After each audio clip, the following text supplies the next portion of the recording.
And hello, Sharon. I'm so happy that you're here today with me, talking about grief and Reiki and all the things that I love anyway. But I'm just excited that you're on the show. How are you? I'm doing great, and I'm excited too. When you reached out, I thought, yay, this would be a great opportunity to spend more time talking to you because I really enjoy you and what you're providing, at least through your Instagram account. It's wonderful. Thank you. Well, thank you so much. If you could just share with our audience your grief journey and just, let them know where you are now. Absolutely. In 2009, my best friend Joy died by suicide. She had struggled for years and unfortunately died at a time right before the holidays. So that was kind of the start of my grief journey. It made such an impact on me. We spoke every day, and not having her in my life, just kind of sent me into a tailspin. So I dealt with that, or thought I was dealing with that, for a few years, and pretty much I found out I was avoiding it, but thought I was dealing with the grief associated with her loss. And then my former fiance also died by suicide a couple years later. So that really just sent me to a place of, just darkness and feeling lost and not knowing what to do and not understanding how I was feeling and all of those good things. I mean, it just really broke my heart open, and then threw it on the 405 freeway out here in Los Angeles and allowed all the cars to just keep driving over and over and over it. And I just didn't know if I'd recover from that. So as a result of that, I got myself into a support group. I started researching and reading as much as I could about how to deal with grief, and try to better understand whether what I was going through was normal or not. Fast forward, I found a program that really helped me. I decided I wanted to help other people and start my own company to do that. I formulated Grief Reiki LLC, which kind of does a variety of different things, mostly grief education, but also I try to weave in the spiritual and physical components of grief. So that has sort of morphed over the last few years into a few different things. And I've learned master grief coaching, and I've become sort of a death doula. And that was really as a result of my father's death a couple years ago, and not really being prepared or knowing what to do as I was watching him unexpectedly from a fall kind of just slowly deteriorate. So it's been a wild ride, and it's been up and down and kind of crazy. And I'm at a place now where I feel like I have the tools to not only deal with my own grief, but hopefully to help others navigate their own grief journeys. Yes. Oh, I'm so sorry about your losses, but your Thank journey you. has just been so amazing, and it just speaks more volumes than the loss. So I'm so ex- I'm sad that you had to go through that, but I'm excited for where you are now. Can you explain the emotion of suicide versus other deaths, being a griever that's left behind? Yeah, we never compare losses, but I think it's important, especially with suicide, to understand that, a lot of times with suicide, there are not many explanations as to why somebody decides to take their own life. And so, for example, with my friend Joy, we had talked during the day. I had spoken to her husband. We had conversations. And then that evening, actually, while I was praying for her, he called and said that she had decided to, take her own life. And so I just had so many questions. And I think with suicide, that's one of the most difficult things that people struggle with, is I can't ask them why, and coming to terms with the fact that we may never know why, because we want to, as humans, we want to analyze it and figure it out. It's like, what did I say? What did I do? What didn't I do? Right. You try to go through your head and try to figure it out. And I think, grief is grief based on the amount that you love that person. So if you look at it that way, I grieved for her and my heart was broken. She was my best friend, and it just broke me in two. The manner of death is almost secondary. It shouldn't matter because the grief goes with the love that you had for that person. But I think when you can't get answers and you don't know why, that just adds an additional turmoil to your life, because you can't go back and change anything. So that makes it very difficult. I think the intensity of the grief is magnified by the fact that you don't have answers. Absolutely. I definitely agree, because with my story and my son, I just didn't understand why. Those questions, we constantly ask those whys. And a lot of times that keeps us stuck because we Yes. don't have understanding, which any other death would have had some type of, Right. what's the Explanation. explanation. Yes, it Yeah. would have had some type of explanation, and not having that was, like you said, it'll send you for a tailspin, but we find our way out. We found our way. You found your way. Yeah. You eventually get there. And unfortunately for me, it took a second suicide for me to actually realize that I needed to go get support and help. Tried to figure it out myself. So I would say that suicide loss survivors kind of support groups, I mean, that was really so healing, because you could talk about it. I mean, grief is one taboo topic, right? And then you add suicide, which is another taboo topic. And so being with a group of people who had experienced similar losses in their life, and being able to actually say the word suicide, I think kick-started me on to my way of, into my journey of healing. That's amazing that you say that, because at first hearing suicide, it it has something attachment to your heart that you can't release, and it's stuck there until you're able to hear it more. And I had to hear it more, even preparing to talk to you. I heard it so much till there was, in between my couple of days, I had to go inward spiritually to clear whatever feelings I was feeling, because I was hearing it a lot, just preparing for the interview. So I had to even get myself ready for this amazing thing that God is going to do between us.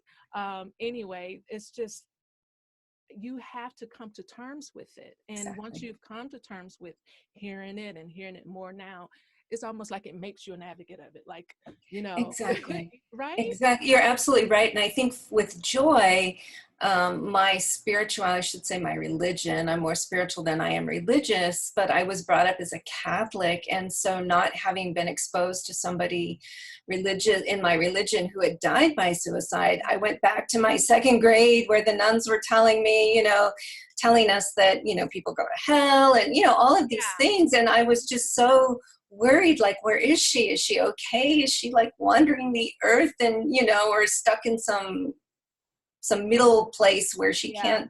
I just didn't understand. And rather than getting help, I tried to figure it out and I couldn't. And so with John, I think being around people and realizing and having it validated that, it had nothing to do with us, that we could not have saved them. I mean, it was a decision that they made. And I think remembering their lives versus focusing on their death, that became a big priority for me. And not trying to play it over and over and over again. Right. So how did your spiritual consciousness change during your transformation? What emotions appeared? So different. I mean, again, like I said, I was brought up as a Catholic. And so with the deaths, it was just kind of a struggle in the beginning to understand how God fit into all of this.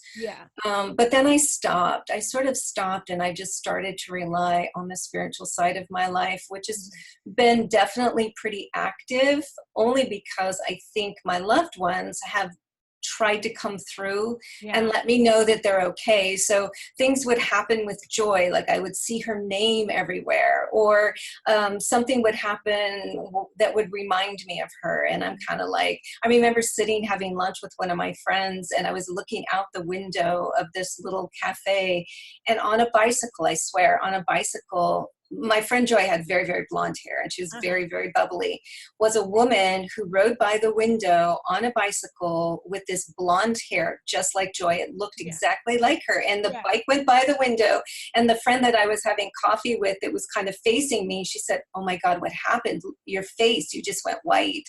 And I said, I think she just drove by. I mean, I don't know. So again, it was another reminder that they're not so far away. And I think that's what saved me, as I realized they may be with me still and just in a different form. And so I think my spirituality just took off like a volcano. It just Yeah. erupted and changed everything. Is there gosh, you gave me goosebumps.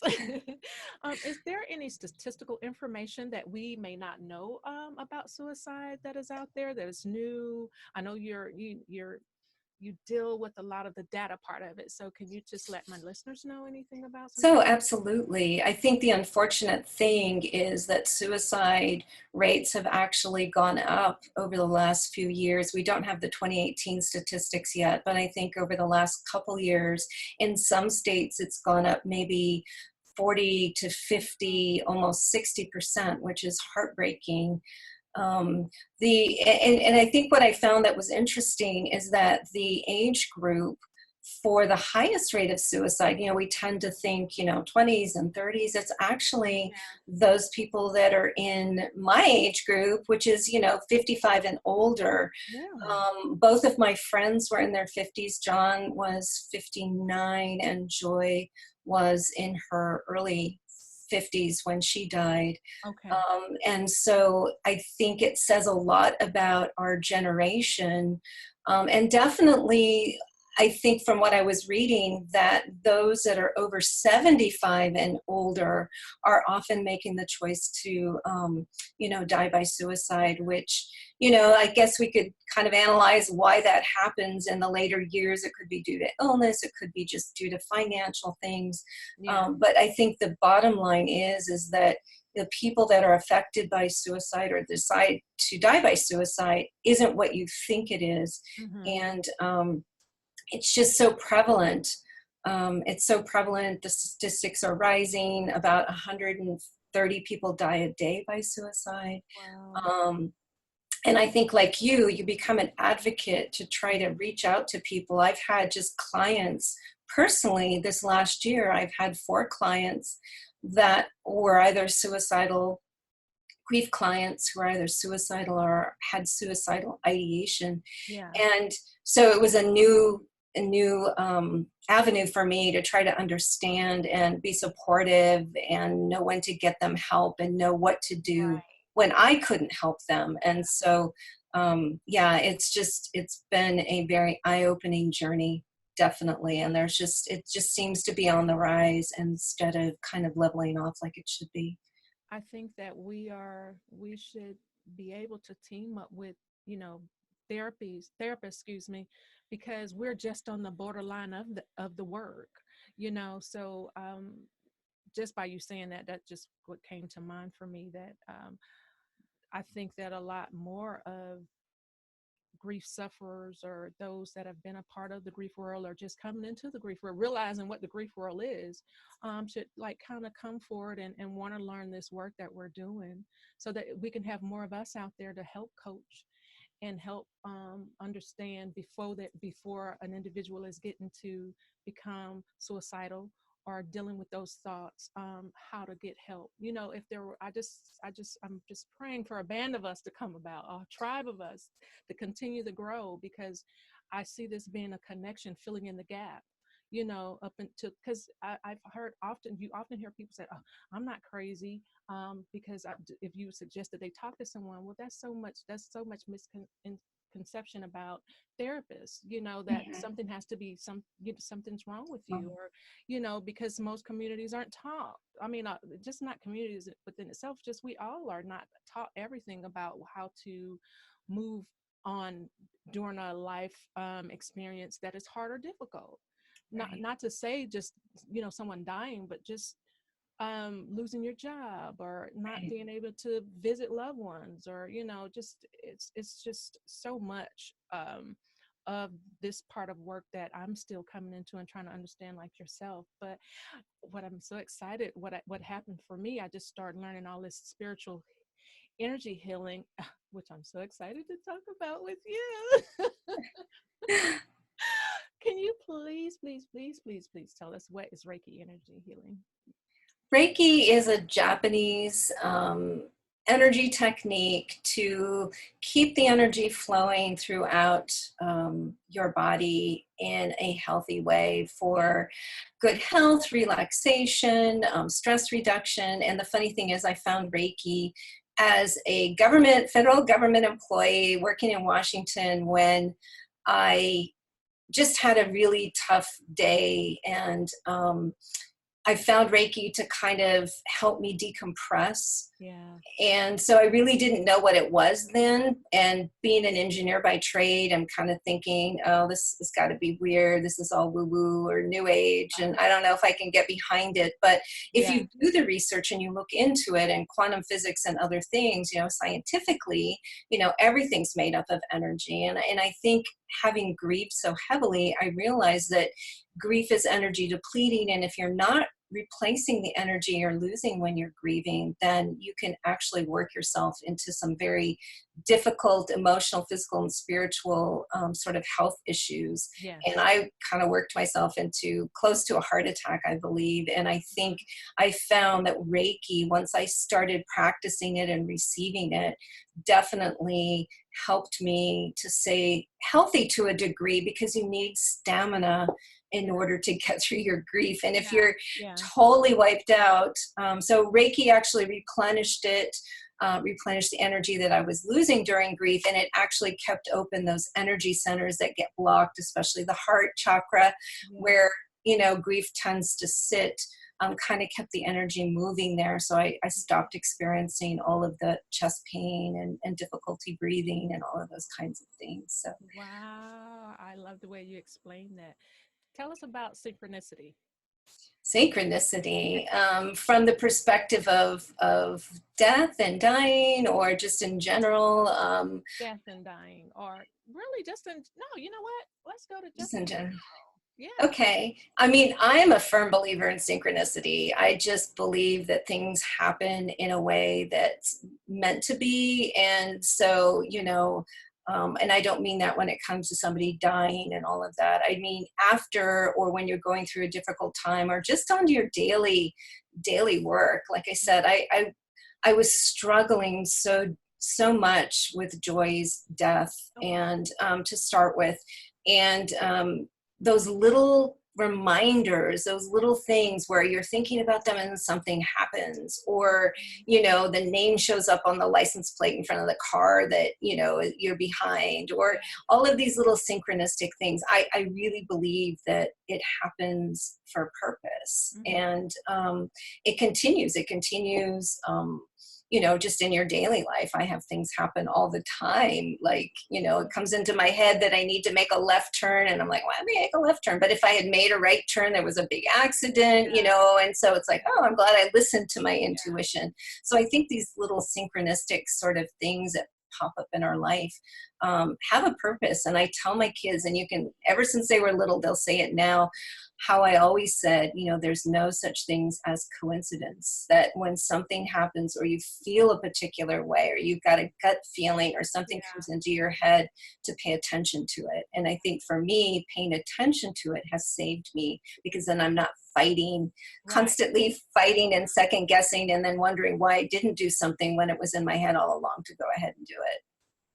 So were you guided to do Grief Gate? Let me see if I'm saying this right. Were you guided to come up with Grief Reiki? How did that come about? Isn't that funny? Yeah, I was very stressed out with work. In fact, in order to escape my grief after John died, I overworked myself to the point where I was working too many hours. So I literally went out. I had sort of a bunion on my foot, and I literally went out for 6 weeks just to not have to think about anything. And it was a wonderful time for me. I'm very structured. And so each week had a very different topic for me to focus on. The first week was just like Netflix, you know, don't think. But then it's like, okay, if I was really to do a job, because when somebody dies, you sort of reevaluate all your priorities, and the priorities that I thought were important, I realized after Joy and John died, were not working for me, like work. And so I thought, well, what could I do? Should I go to school? Da, da, da, da.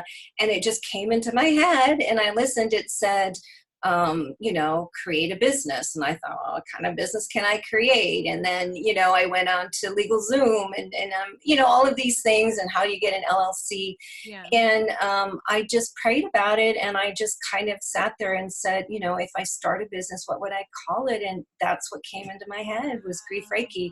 I didn't know what it meant. I didn't know what it was going to be. I didn't know anything. And I just kind of, and then I asked for another sign, and I like numbers. And I think on the clock, there was a 333, or I don't know, something. And I'm thinking, all right, well, all these signs are telling me I need to do this. And I pushed the button, not really knowing what it was going to turn into, that I would kind of create it as I went along. And so, you know, that was scary, but talk about listening to your intuition. And since then, that's all I do for everything. I try to make sure that if it comes to me, there's a reason, that I pay attention to it, and that I act upon it based on, you know, sometimes not knowing where it's going to take you. Yeah. And so is that trust and faith. So yeah, it's kind of Grief Reiki just kind of came out of foot surgery and into my head, and there we go. That was it.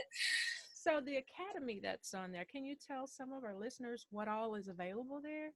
Yeah, what I tried to do is, because it's not easy for everybody, and I think some people, I know I was in a place where I really wasn't ready to go sit down and talk to somebody, but I wanted to learn. Okay. And so I created the Grief Reiki Academy, which is on Teachable. And I just created a whole bunch of different webinars, you know, on different topics, you know, what grief recovery means, how to heal with Reiki, just some of the silly myths that are out there about grief, how to help somebody who's grieving. I call that one Beyond the Casserole, because, you know, everybody brings casseroles to people when they're sick, but they don't really do anything else. So it's kind of like giving them some additional steps, you know, how to deal with pet loss, how to help children who are grieving. So kind of an educational platform for people who may not want to actually come in and do a one-on-one or talk over the phone, but want to learn and have some tools. Okay. Oh, I'm so happy. I'm just so excited, because once I went to the website, I was like, oh, everything. Thank you. I appreciate that.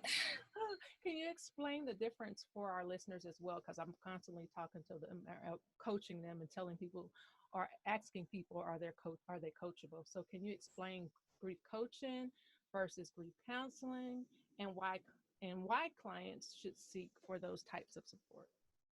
Yeah, I think, you know, it depends on where you are on your journey. And for some people, you know, being able to go to a grief counselor, I consider myself, when I first started, to be more of a grief educator. I'm not a licensed therapist or anything, but if you just want to talk about where you're going, what you want to do, what's going on in your life, I think having that conversation is very important, and feeling like you're being heard. Yes. What I love about grief coaching is that you also are able to give people tools to make decisions for how to move forward on their grief journey in ways that work best for them. And I think that's the important thing.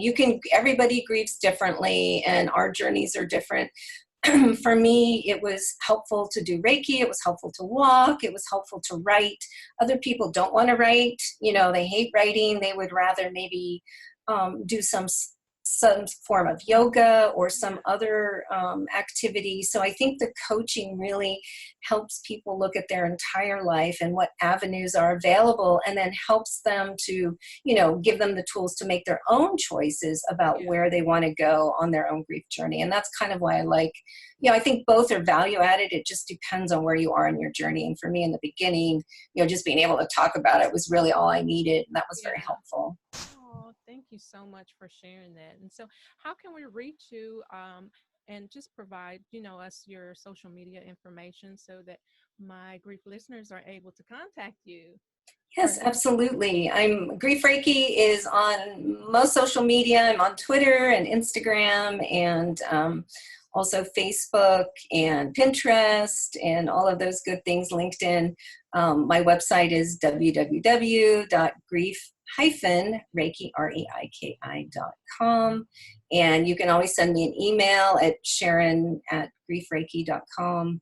I'm happy to chat with people. If you go to my website, my phone number and all that, you just click a button, all those things, make it easy, because I know when we're grieving, sometimes it's hard to have to think too much. So Oh, hopefully all of those tools are there.